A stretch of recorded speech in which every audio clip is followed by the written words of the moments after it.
We are live.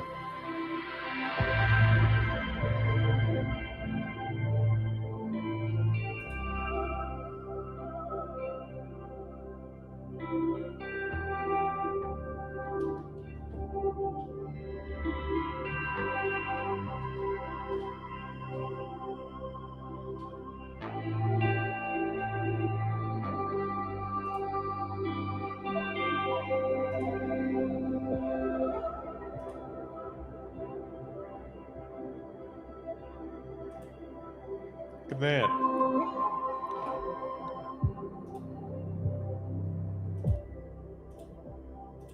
Last time I put music like this on the stream, I got a copyright strike. Well, not a strike. I think it was a claim. I literally just sent an email to MusicBed because it's not supposed to be that way. I mean, considering I'm paying monthly to be able to use this music, so. But I think you should address it. It's not the first time this has happened. And I like how this sounds. By the way, I don't know if you've noticed, but I got some new headphones. I got some stuff going here. And this sounds really great. I feel like it's weird. I mean, these are the other headphones I'm using. These are not bad headphones. They're pretty affordable. They're pretty nice. They're supposed to be studio headphones. The Behringer. I don't know the brand. That's how, yeah. I don't know the brand, but it's supposed to be good enough to sound great. But for some reason, I wasn't able to really hear myself through them. I had to increase the gain, which made the audio not good, or just increase the overall volume of the headphones. But anyway, when I talk about headphones today, we're talking about reinventing yourself. And it's funny that I saw this topic. This topic just came in because I was looking at a video from David Goggins just before I started. So I was trying to think, like, what do I talk about today? I mean, we already have the staple, daily laws and daily stoic. But then what topic? What do we talk about? So that's what we're going to talk about. We're starting right now, actually, because the music that I'm playing is done. Or is it? Yes, it is.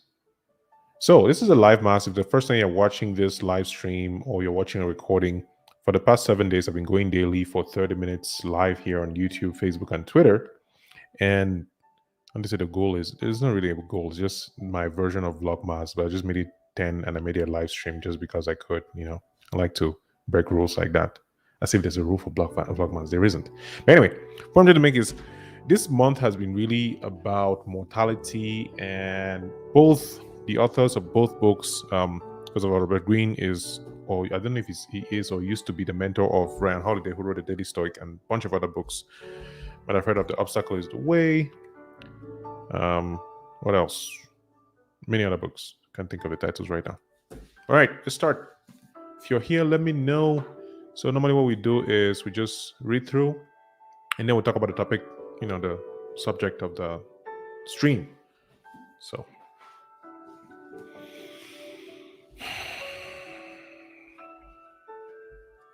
day 8. I like this one. I actually read it before I came here because I was trying to do this experiment to see, is it better if I get this information on the stream or when I read it by myself? And I actually realized I prefer to read it by myself. So I did read it before coming here. So I think you're going to like this one because it all ties with the topic. So without wasting your time, I think this music is getting loud. Either that or I'm just freaking out for no reason.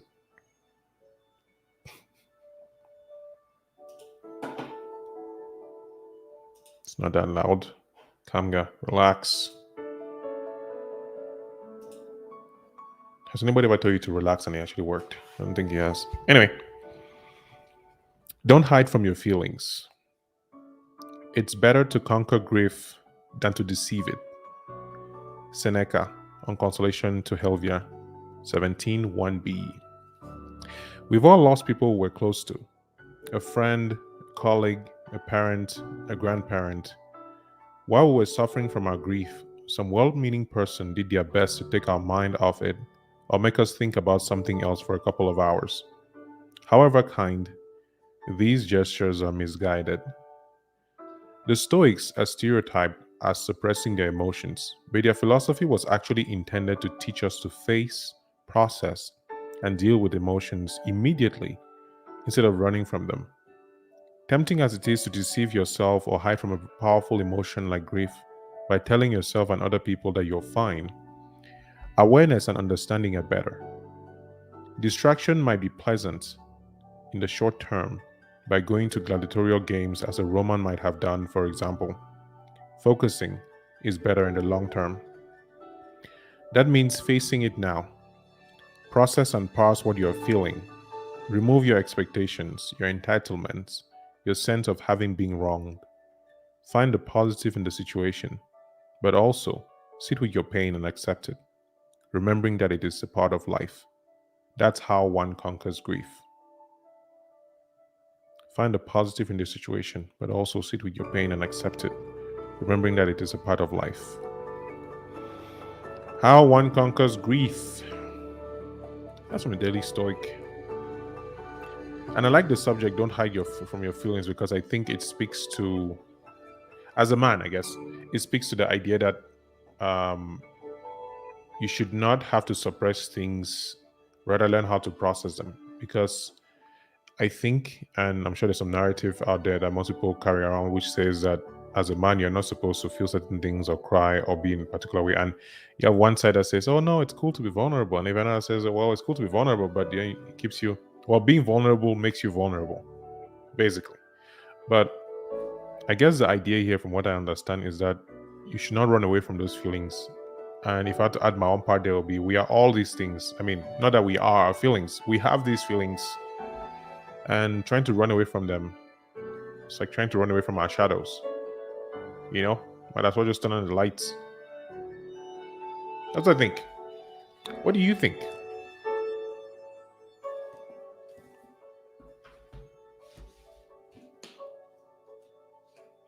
Now we move to 2, Daily Stoic.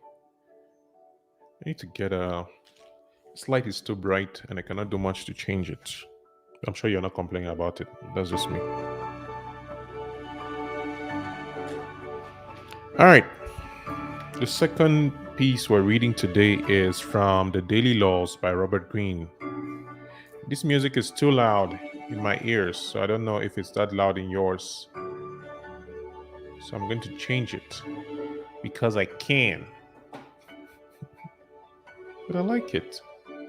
Actually, I'm not going to change it. Looks like it's lowered. December 8th. Connect to something larger than yourself. In 1905, the 23-year-old writer, Virginia Woolf, returned for the first time since her childhood to the seaside cottage of Cornwall, England, where her family had spent many idyllic summers. Her mother had died when she was young, and recently her father and closest stepsister had also died, and she had fallen into a deep depression. The moment she approached the cottage, she saw the ghosts of her childhood, all those who had died or moved far away, inhabiting the place. The abandoned house with its derelict furnishings spoke to her of the relentless passage of time. Outside the rhythmic sound of the waves, a sound that had been with the outside, the rhythmic sound of the waves, a sound that had been the same for millions of years in the past and would continue for the same span of time into the future, long after she was gone, evoked an overwhelming sense of the infinite. Connected to something much larger than herself, she re-experienced the sensation. She re-experienced the sensations and intensity of her childhood. Encountering the cosmic sublime put her own problems and feelings of depression into proper perspective. Over the next 30 years, she kept returning to the place to help heal her. She later immortalized these experiences in her semi autobiographical novel, To the Lighthouse. Daily Law. You can try something similar as you age by returning to the places of your youth or childhood, feeling the passage of time all around you, and connecting this to the eternal cycles of which you are a part of. Law of the sublime. 1.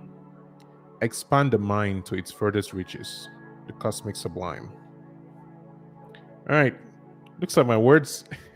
I think it's because I don't have not had my morning coffee. Sure, sure, sure, sure. What did I say? It was what was that?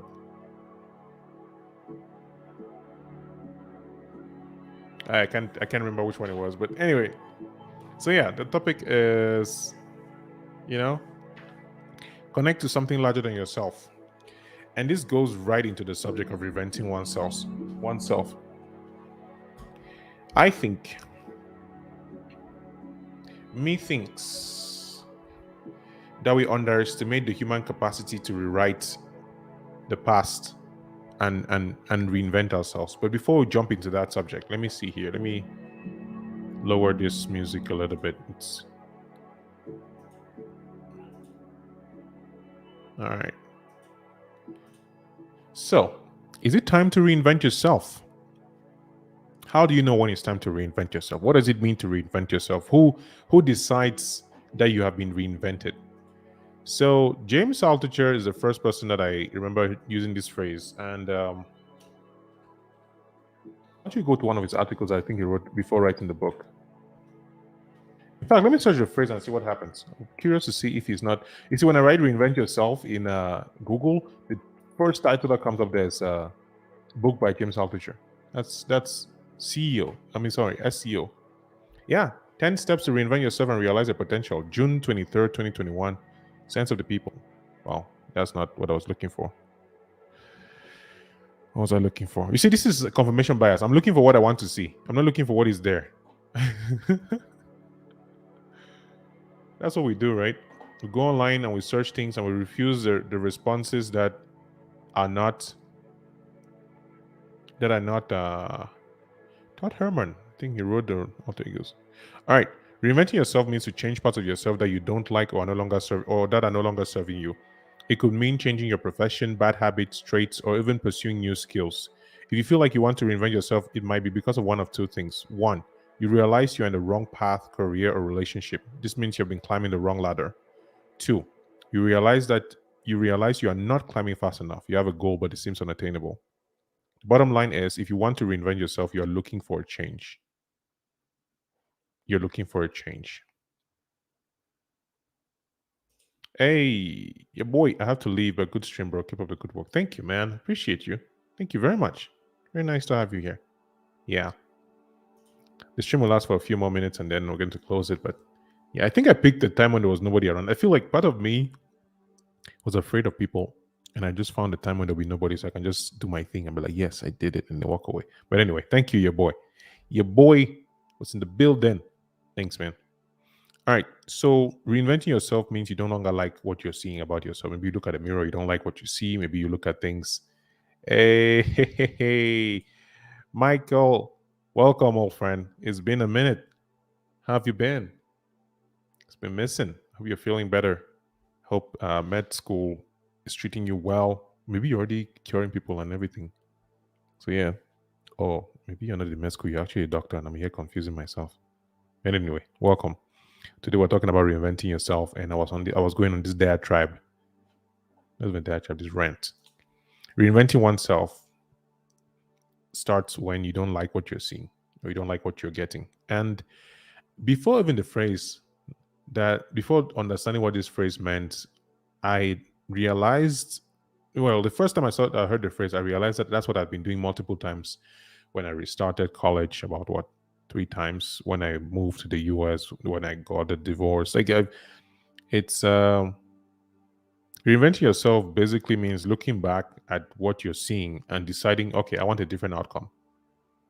I want a different path. I want a different way of doing things. I don't like the way things are right now. I want to change it.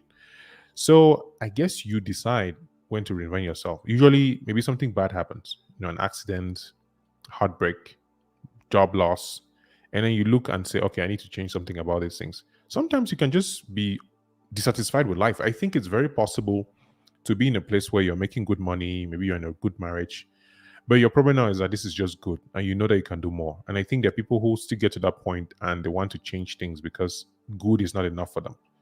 So I really think that reinventing yourself boils down to what your personal standards are, where you want to be, who you want to be. And if you are led by what people think, parents, society, other people, spouse, partners, it can get to a place where you can find yourself doing the wrong things, trying to reinvent yourself in the wrong direction because you think that's what people want, but you don't really know what you want. So reinventing yourself can happen in both directions. It can be forward and it can be backwards. You can decide that you want to become a bad person. So I just think that it's about not wanting what you have and taking steps to change it. That's it. Yeah, that's my definition of reinvention. Glad to hear you're good, Michael. Glad to have you back on the stream. I don't know if I don't think it's a good time. I'm doing this live mass. People do vlog mass. I'm doing a live mass where I basically do the stream for, I've been doing it for 7 days now. This is day 7. So this is day 8. I'm doing the stream. And yeah, I want to do it for 10 days and then I'll stop because work is on my neck, bruh. I have to finish now, get ready and start working. And funny thing is, I have this thing that I do for work, which nobody asked. I just decided to reinvent myself when I switched jobs. And I was like, you know what? I know I'm working from home, but I'm going to get dressed as though I were going to the office. And that's how it's been. Nobody told me anything. Nobody forced me to do it. I just decided I'm going to look good for work because I can. So I did. But yeah. Yep. Good to see you're back. Yes, life hits you, you get up, you come back. That's just it. Life is not fair. Life doesn't work the way we want. We can always just keep going. Yeah. Emerson is back in the building. Constant displacement / change built into the universe. And given that we're part of the universe, it's like we can't help it but reinvent ourselves. And the question is, do we take charge of it? Because and there's this quote that says something about you're never on the same you're either going up or going down. You're never really static, like on the same spot. So in life, let me say, for example, you're at a job, right, and you're there for 10 years and you're not getting promoted. At some point the company would be like, but bro, you're not, says you're not adding any value. You're in the same place, you're doing the same thing, you're not changing positions. Like, yeah, we'll have to let you go because somebody younger, somebody more experienced, somebody with more qualifications is going to come over. So it's our job to constantly, work to displace ourselves into the positions that we want. And it can be difficult. Yesterday, we talked a little bit about failure. We talked about how it sucks and how it's difficult. And we have to accept that it's painful in the moment, but it's necessary. And I think reinvention is one of those moments that you have to accept that you don't like what you're seeing right now. You don't like the way things are. And you have to do something about it, whether you like it or not. Or actually, whether you like it or not, something's going to change. So you might as well just choose to change with it. So, is it time to reinvent yourself? You tell me. It's not something that somebody can force you to do. Somebody can push you to a position where you realize that you have to change something, but they cannot make you change. I don't think it's possible for other people to make it change. I'm sure there's another side of this argument because my buddy, anyway, we used to talk about, if you don't want to get a better job in life, somebody can force you to sign up to the army in the US and just send you the documents. Like somebody can care about you more than you care yourself. And my argument was like, no, nobody can care about you more than you care yourself. There are people who care a lot. But the way I think about it is that ultimately you get the rewards of the care that you put in yourself more than anybody else. Even if you're fighting for someone else, bottom line is what you get, the fulfillment that you get for doing something for someone else, even if it benefits them, kids, family, strangers, whatever, even if it benefits them, I think the fulfillment that you feel inside your heart because you did something that you wanted to do is more than, I don't know if it's more than, I don't think it can be measured. Things like apples and oranges, you cannot measure who benefits from your kindness when being kind was a choice that you made because it benefited you. And that's just twisted. But I'm just trying to say that Bottom line is, people can give you advice, people can break your heart, people can cheat on you, people can steal your money, people can do all kinds of things. But at the bottom line, if you don't choose to look at and decide, okay, this path that I was on, I don't like it anymore. I'm going to do something about it, which is reinvent yourself. If you don't do that, then yeah, you end up right where you were. You end up in the same place. You end up doing the same things. Just yeah. How long does it take to reinvent yourself? According to this article here, it says on average it takes about 66 days to reinvent yourself. In a fascinating 2009 study by health psychology researcher Philippa Lally, 96 volunteers. Okay, that is such a small sample size, in my opinion.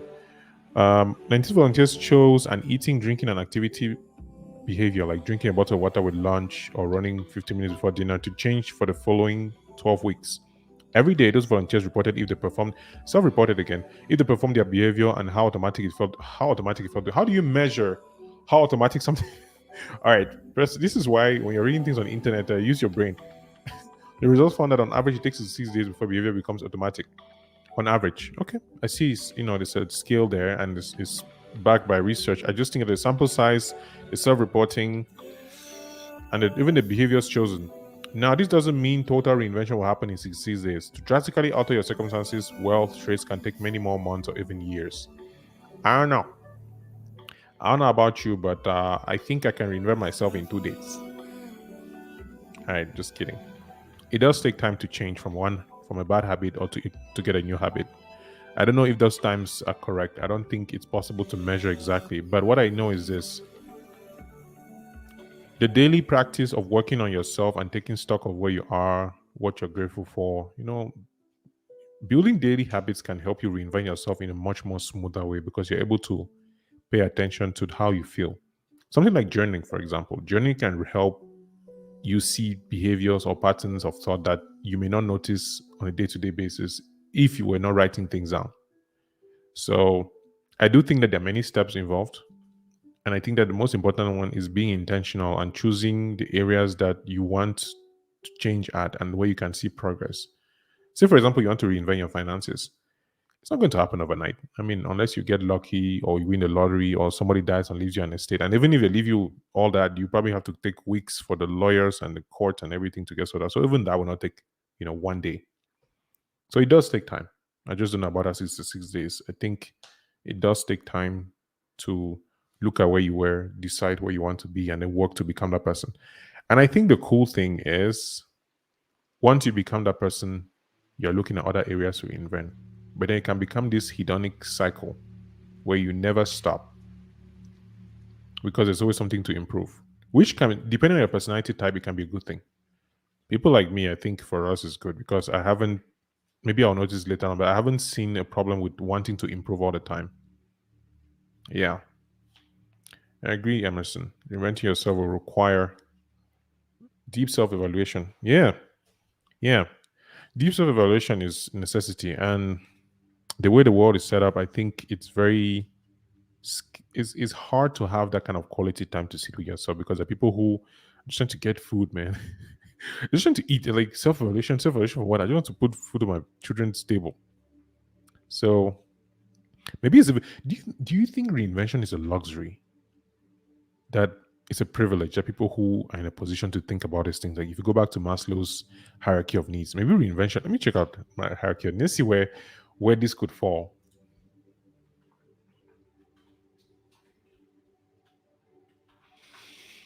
I think they made a new one recently. Let's see.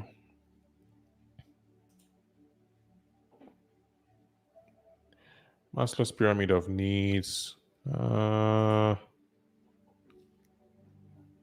So at the bottom, you have physiological needs: breathing, food, water, shelter, clothing, sleep. See, that's the reinvention is not doesn't exist there.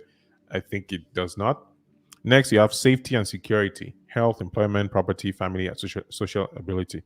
I actually, now that I read it, I think it can happen at any stage. Say, for example, you don't have food; it's a physiological need. To reinvent yourself will mean, all right, I'm going to build a farm. I'm going to start a new job to get more money. I think it can happen at any stage. Now I'm looking at different stages. After safety and security, you have love and belonging. friendship, family, intimacy, sense of connection. Maybe you don't like your friends. Maybe you don't like your relationship. Maybe you don't feel connected. Maybe you don't feel like you're in a part of a community. So if you choose to move yourself to a different location, or to change your relationship, or to have new friends, or to change, a habit that you have to improve your chances of getting better friendships, that could be reinvention. Next one is self-esteem, confidence, achievement, respect of others. They need to be They need to be a unique individual. Confidence. It can happen there too. If you don't feel confident, you might choose to reinvent yourself. And the last one is self-actualization. Morality, creativity, spontaneity, acceptance, experience purpose, meaning, and inner potential. Wow. It looks like some of us are pretty high on the pyramid. I'm trying to find our purpose. So it depends. It depends, yeah. Depends on what. Curious what you think. I'm looking at the time here. I have my 4 minutes left on the stream, so I can get ready, get my breakfast, and then get back to hacking at the Salesforce life.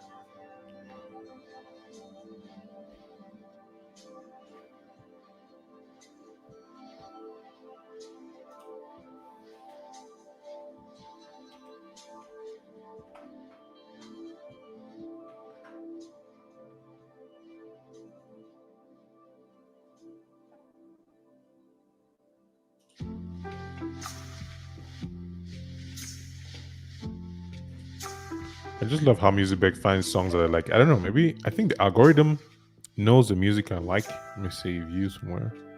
I like these songs, man.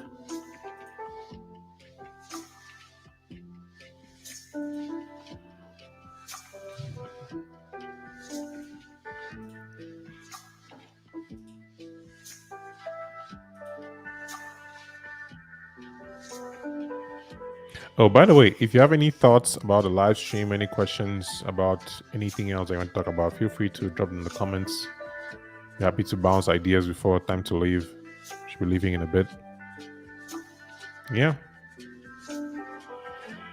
Yeah, I forgot to add this. Haha.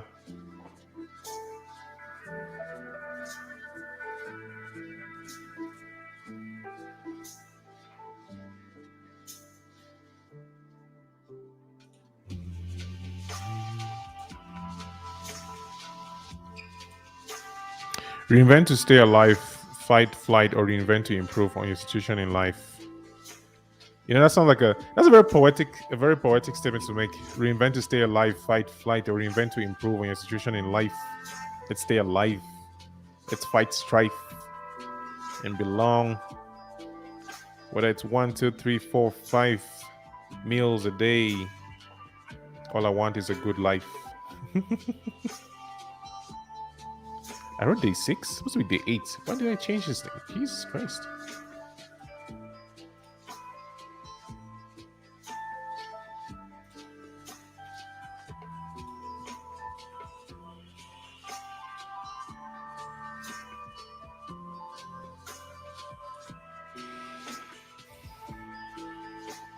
Yeah. I guess there are different levels to reinvention, right? I guess there are different levels to reinvention, because are you reinventing your house to stay away from lions or thieves or hurricanes, or are you reinventing your current situation to improve your chances of investing in the stock market or buying a house? So it depends on the level. So we'll go back to the question at the beginning, which is it time to reinvent yourself? You're right, Emerson. The answer, yeah, it depends. It depends. Are you happy where you are right now? If you're not happy, then yeah, maybe it's time to do it. Are you feeling that discomfort of life where you could be doing so much more, but you're not doing it? And I think the worst part of that is not just that you're not doing it, but you're not working towards it. Like, that you could get somewhere. Because, for example, just take this YouTube channel. Yeah, I'm not very comfortable with the channel because I've not done a lot of what I could do. I haven't made as much content as I would like. I don't yet have the skills that I want. And I feel uncomfortable when I think about it. But now the thing is, I also know that I'm putting in the effort and I'm working on it, as well as other things that could be taking my time away, which are still overarching goal of reinvention. So I don't feel bad about how long it's taking. I don't feel angsty about the length of time required to improve and become this new person or reinvent my presentation skills or the way I write, because I know that I'm putting in the effort. So I think on the path to reinvention, one has to be careful to not see how much progress one is making. Yeah.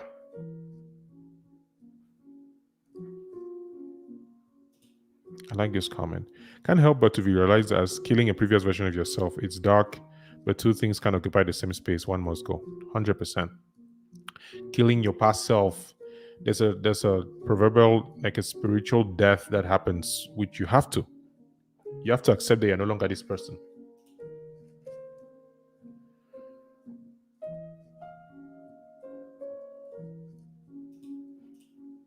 You have to accept that you're no longer this person. It's just a part of the process. I agree with you, Emerson. You have to kill the previous you to make room for the new you. And you just keep doing it over and over. You have to accept, like, you know what? I love you. You were there for me. You're capable. Thank you for being here. But it's time to go. And you say that to your past self.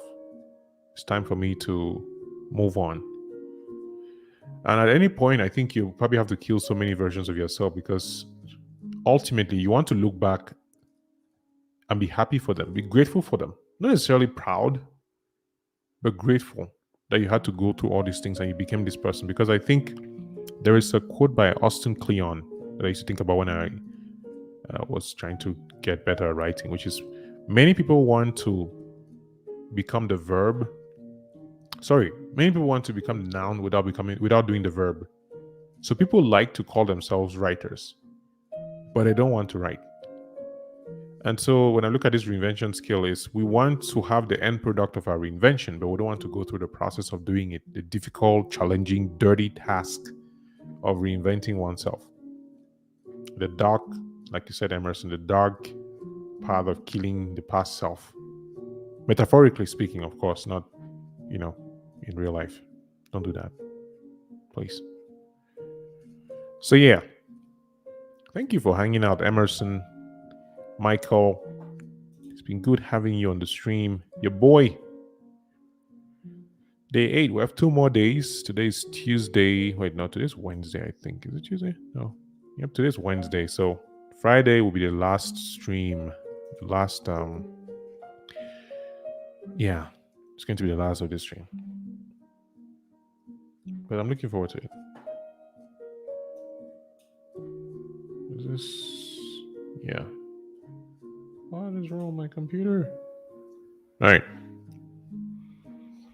Appreciate you hanging out.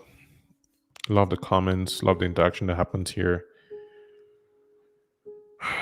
When the live mass ends, I'll probably have to do a weekly stream. I might change the time just to see. But we'll check it out.